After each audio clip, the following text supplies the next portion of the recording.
అందరికీ నమస్కారం. ముందుగా నాగబాబు గారు ఇక్కడ ఉన్నారు కాబట్టి నా జర్నీ కూడా ఒకసారి గుర్తుకొచ్చేసింది. నాగబాబు గారి సినిమాలు రుద్రవీణ అవి చూసినప్పుడు ప్రేక్షకుణ్ణి, నాగబాబు గారు ప్రొడ్యూస్ చేసిన గుడుంబ శంకర్కి డిస్ట్రిబ్యూటర్ని. ఈరోజు నిహారిక ప్రొడ్యూసర్ సినిమాకు నన్ను ఇలా పిలవడం చాలా హ్యాపీ అమ్మ.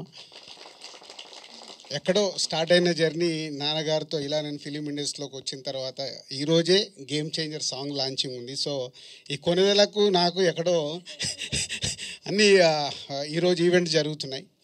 సో ఎనీహౌ కమిటీ కుర్రాళ్ళు ముందు ప్రొడ్యూసర్స్ ఫనీ అండ్ నిహారిక గారికి కంగ్రాచులేషన్స్. ఎందుకు ముందు ప్రొడ్యూసర్స్ దగ్గరికి వెళ్ళి స్టార్ట్ చేస్తున్నానంటే, ఇలాంటి సినిమా తీయాలంటే కొత్త దర్శకులు వస్తారు, నరేషన్ ఇస్తారు, అది రైట్ కథ అయినప్పుడే. తెలుగు ఫిలిం ఇండస్ట్రీలో 150 నుంచి 200 ఫిలిమ్స్ ప్రొడ్యూస్ అవుతాయి. బట్ ఆడేటి ఈ సంవత్సరం మొత్తం తీసుకుంటే 10 సినిమాలే. ఆ 10 సినిమాల్లో ఇలా కొత్త వాళ్ళతో తీసిన సినిమా ఆడితే వచ్చే కిక్ అది మామూలుగా ఉండదు. అదే వాళ్ళు ఇప్పుడు చేస్తున్నారు. అంటే డైరెక్టర్ ఇండైరెక్ట్ కొత్త సినిమా ఆడినప్పుడు ఈ సినిమాలో యాక్ట్ చేసిన మీ అందరికీ ఫ్యూచర్ ఉంటుంది, అలాగే డైరెక్టర్కి ఫ్యూచర్ ఉంటుంది, టెక్నీషియన్స్కి ఫ్యూచర్ ఉంటుంది. ఇలాంటి సినిమాలు ఆడినప్పుడే ఇండైరెక్ట్గా ఇన్స్పైర్ అయ్యి ఈ సినిమాలు స్టార్ట్ అవుతాయి.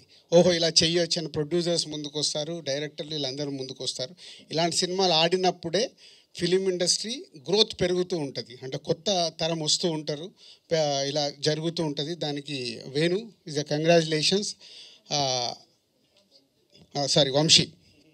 వంశీ కంగ్రాచులేషన్స్. అండ్ ఇంతమంది కొత్త వాళ్ళతో సినిమా చూసినప్పుడు వాళ్ళని ఏజ్తో పాటు వెయిట్ మారుస్తూ క్రియేట్ చేసావు చూడు, అది ఓన్లీ డైరెక్టర్ వల్లే సాధ్యమవుతుంది.